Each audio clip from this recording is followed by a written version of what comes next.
Hello అండి అందరికీ. రీసెంట్గా లద్దాఖ్ రాష్ట్రంలో తీవ్ర స్థాయిలో ఉద్రిక్త పరిస్థితులు అయితే నెలకొని ఉన్నాయి.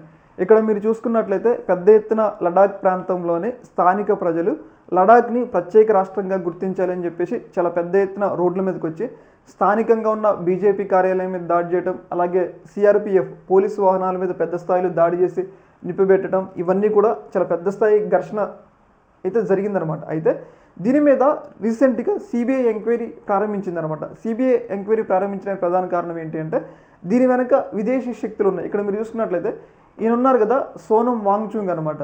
ఈయనే ప్రధానంగా లడాఖ్కి ప్రత్యేక రాష్ట్రం కావాలని చెప్పేసి చాలా పెద్ద స్థాయిలో నిరాహార దీక్ష చేస్తూ ఉన్నాడు అనమాట. అయితే ఇలాంటి సందర్భంలో ఈయన ప్రోద్బలంతోనే ఇక్కడ ఈ ఘర్షణ జరిగింది అని చెప్పేసి ప్రాథమికంగా సిబిఐ అధికారులు నిర్ధారించారు.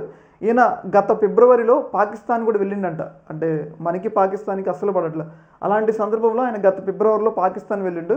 ఈ ఎర్లర్ల వెనక ఈయన చెప్పిన పాకిస్తాన్ మాటలు విని ఈయన రెచ్చగొట్టడం వల్లే అక్కడ స్థానికంగా ఉన్న లడాఖ్కి సంబంధించిన ప్రజలు రెచ్చిపోయి పోలీసు వాహనాల మీద బీజేపీ కార్యాలయం మీద దాడి చేశారని చెప్పేసి సిబిఐ అధికారులు అయితే విచారణ అయితే చేస్తున్నారు. ప్రధానంగా ఈయన ఒక ట్రస్ట్, ఒక ఫండింగ్ సంస్థను అయితే స్థాపించిండు అనమాట.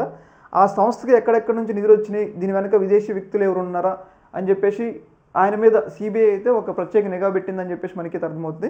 ఏదేమైనా కానీ దీని వెనక ఎవరో ఉన్నారు. ఎందుకంటే నేపాల్లో జరిగిన పరిస్థితులే సేమ్ అలాగే ఇక్కడ కూడా పోలీసు వాహనాలను కాలబెట్టడం, ఇలా ఉద్రిక్త పరిస్థితులు నెలకొన్నాయి కాబట్టి సంథింగ్ ఇక్కడ కూడా ఏదో జరిగింది. పైగా ఈయనకి పాకిస్తాన్తో సంబంధాలు ఉన్నాయి కాబట్టి మేబీ సిబిఐ అధికారులు ఆయన మీద విచారణ చేస్తున్నారు. చూడాలి మరి భవిష్యత్తులో ఎలాంటి అవుట్కమ్ వస్తాయి. ఈ యొక్క అంశంలో మీ యొక్క అభిప్రాయాన్ని కామెంట్ సెక్షన్లో తెలియజేయండి. ఓకే మరి, థ్యాంక్ యూ.